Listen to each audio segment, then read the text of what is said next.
Ladies and gentlemen, welcome back to my YouTube chat. My name is Inazak and this is my YouTube channel. So guys,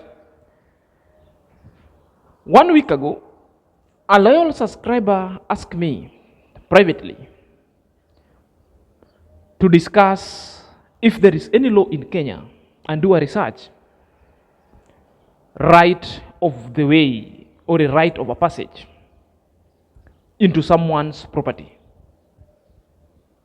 I need to tell you, yes, I did a little research. Such law exists in Kenya, in Africa, and into the entire world. There is that law, and that kind of law is called the easement law. Easement law. We are going to discuss that one at the progression stages of this video. Well, why was the subscriber asking me the issue? It was asking me the issue because the subscriber is both a Yamara subscriber and Mama Ann's helper. So it's still torn in between. He wanted to know the truth. And this is the truth that I will tell you. So before we delve into the nitty-gritty of the easement law and the right of the way, let us look at Chief Matiko, because Chief Matiko also weighed on it and just decided to bring up to speed the village people, the so ungrateful people, telling them it's time to always be grateful. All this. So initially they used to go there, but because their brother, my father, gave him this road, like this here to here. But because we have this beautiful neighbor and then the neighbors right there, instead of putting the wall right here, then somebody who helped us with water and with also the toilet, it will be very bad person if you close the road for them. Yeah, so that's why I cut down. My trees were here. Even if you can tell, you can see the roots. I don't know if you can see the roots. These ones are the roots, but look, this one I don't see. Look, if you see clearly, you can see this one are the roots of the trees. So I could even decide to put, we could decide to put a perimeter wall right here so that they have a small road. So that is Chief Matiko's way. Other people might ask me, where did Chief Matiko said that people must be grateful? By the explanation itself, and if you have been a good student of law or a good student of literature, you could really summarize what Chief Matiko said, that sometimes you have to be so grateful. Because Chief Matiko is telling you that the uncle had major pieces of land, invested on them. But by the time he sold it off, he had to give the neighbor the way. And where was the way? The way was on Chief Matiko's uncle land, the right of the passage. The other neighbor has donated a toilet to them. The other neighbor was giving them water. So it tells you how the neighborhood relationship are sometimes good. So to specific, it's also telling you, if Chief Matiko could have built his wall to extend to the road, the neighbor wouldn't be having a way. Or if the other neighbor also could have extended his wall, Chief Matiko's themselves wouldn't be having ways or right of passage to pass. What am I saying? It was an issue that was saying with the Mama Anns blocking the road. There was an uproar, why are you blocking the road? There were other people also from diaspora asking Mama Anns, block the entire thing, do not even leave the passage. When I came onto this video under this camera, I told people, it is so wrong. I told you even the implication of law and the application of it thereof, that you cannot block it. Unless there is particular kind of agreement that people sign and the community are called up to agree where shall the road pass if you now want to lock this parcel that you had given it out. Remember, as a proprietor when you are selling land, you cannot sell a land where there is no road. The land does not exist on a vacuum. The road must be created. And such kind of roads and vipers shall be put on the deeds and therefore shall be a requisite legal law roads going forward. Well, as you watch in that video, you see Baba Marwa is over there. agreeing with them, demarcating the road, which means the parcel that now remaining now belongs to the public, belongs to the communal land. Even that one before belonged to the communal land, but now there was fresh agreement itself.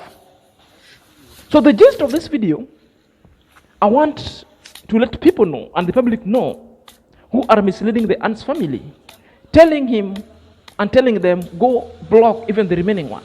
That one, the law will catch up with them. The law will catch up with them. So guys, before I delve into the easement law, how is it being applied and the types of easement, kindly, if you're coming across this video for the very first time, click at the notification bell so that whenever I upload a video, YouTube shall notify you instantly. My loyal subscriber, may God bless you abundantly. My moderators, may God bless you abundantly. So let's dive in after a break. Welcome back to my YouTube chit chat, and let's dive straight away, lest we forget. I've stated there above that a subscriber asked me to do a research whether there is a law pertaining to right to a passage or right to a way. And I did my research and I came up with what we call an easement law. An easement law really facilitates you to use someone's property and it gives you express right to use it, such that when that person block that kind of a way, therefore your inherent right is infringed too. In the Kenyan Constitution, we have the Article 4 of our Constitution, and its penal code and its tenants law speaks of the inherent rights of our human nature that even the government itself cannot take away from us. It's only fate that is left for those kinds of rights. Let's say right to life.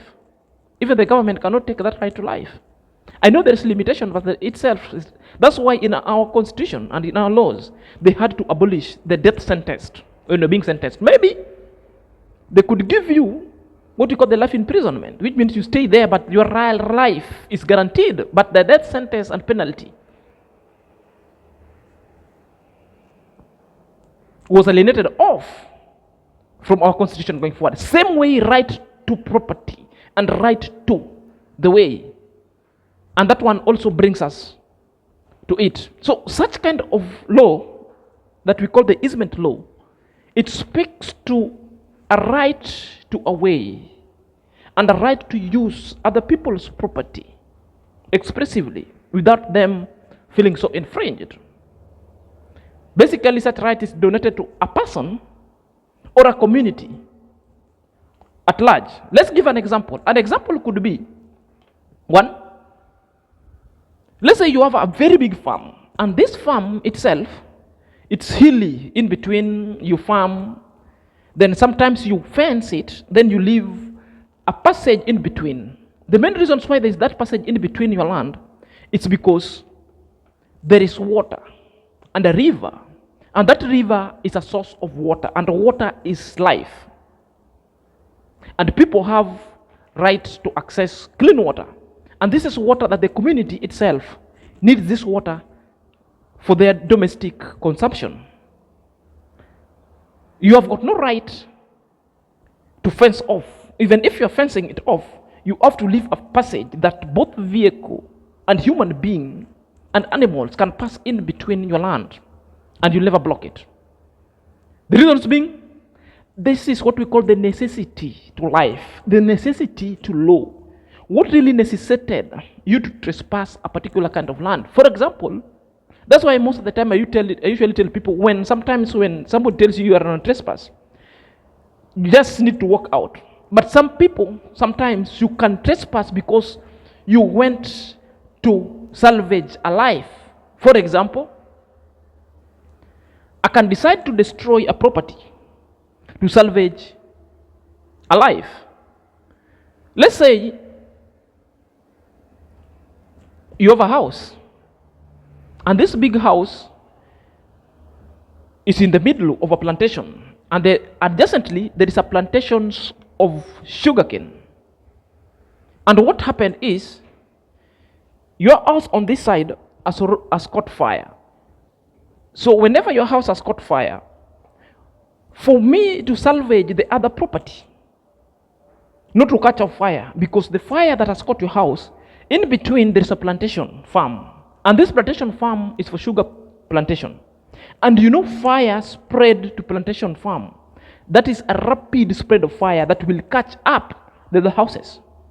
Therefore, for me to contain this fire, I can simply trespass your land and to dismantle all this plantation of maize or plantation of sugarcane down to prevent the spread of fire, or to escalate or to spread to the next property where the children are living, allowed by the law. Culpable, I will be culpable of destroying your property, taken to court, but my reasoning would be the necessity itself. It was of helpful for me to trace. I destroy your property in salvage of other life, necessity to protect life. I hope that one lazy gang wouldn't fathom, and it's a worrisome that such kind of reasoning, it's so limited when it comes to their reasoning. Reprobates, big time. Another concern is how easements are usually created or are usually applied. One such kind of easement law can also be implied and be created. We have what we call the consensual agreement. People has to agree with a written kind of note and put it clearly on both deeds, which means at the both time where the land itself, you've sold your land, and the person whom you sold the land, you must create a law, a road for this person headed to the main. So which means when the title deeds is being done, this is a certain kind of agreement that must be put down, such that the title deed will reflect as such going forward.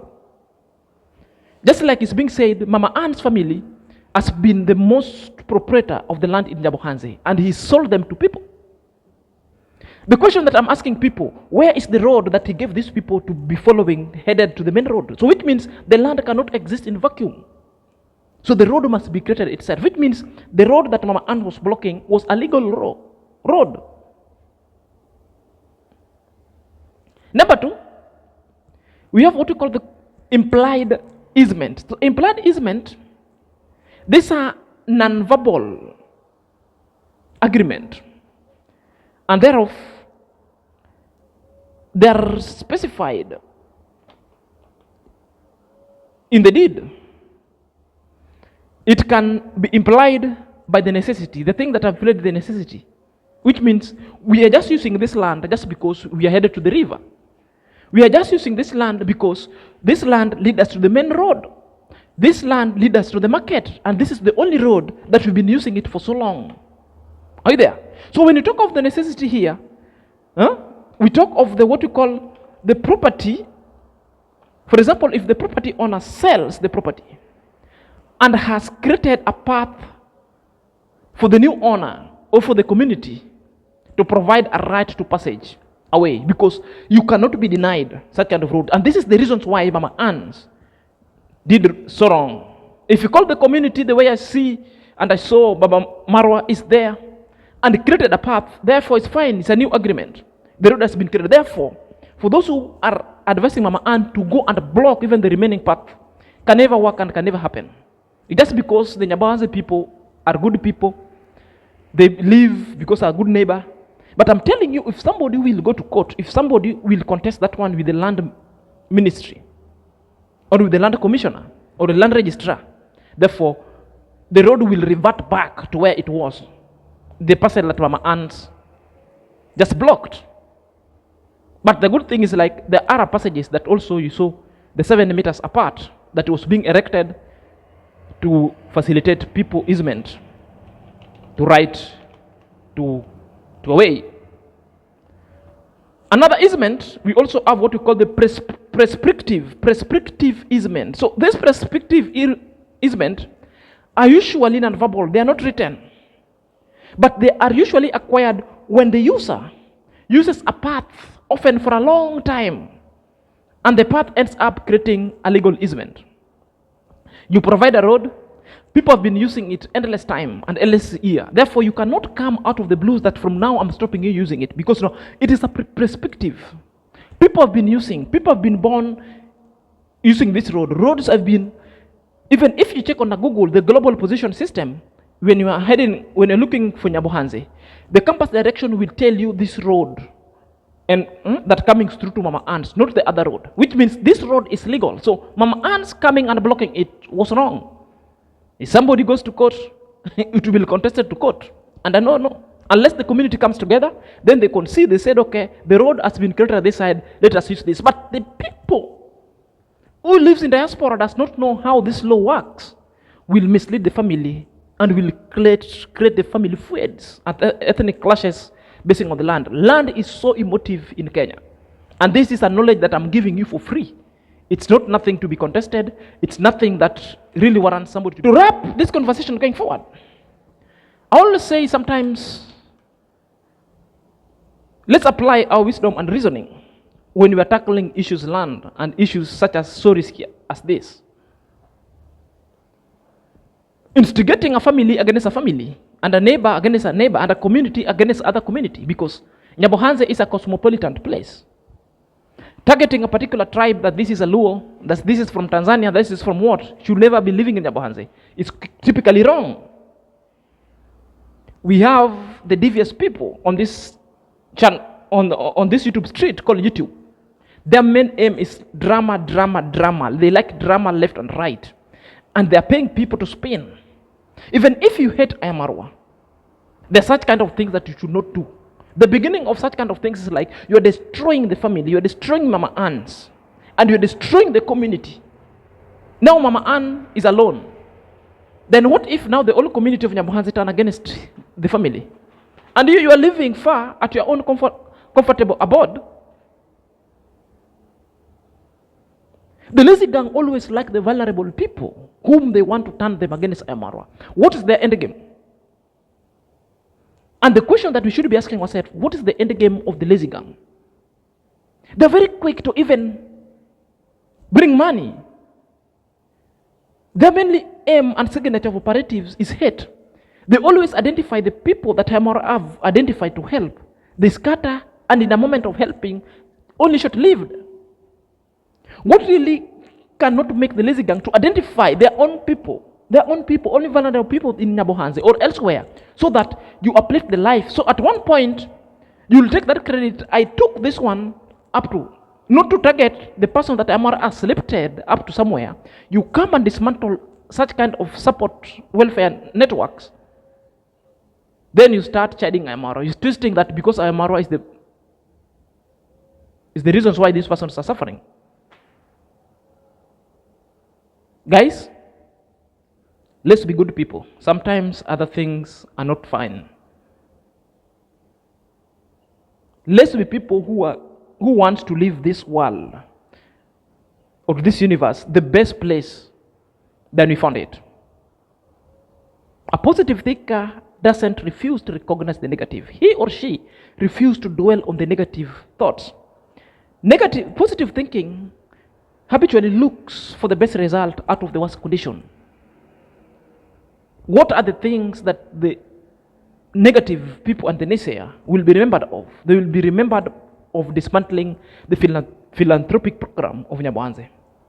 Consternation of foods, the bearded meat peddling, gossip, stale talk. So sad. Until next time, this is Senior Zach.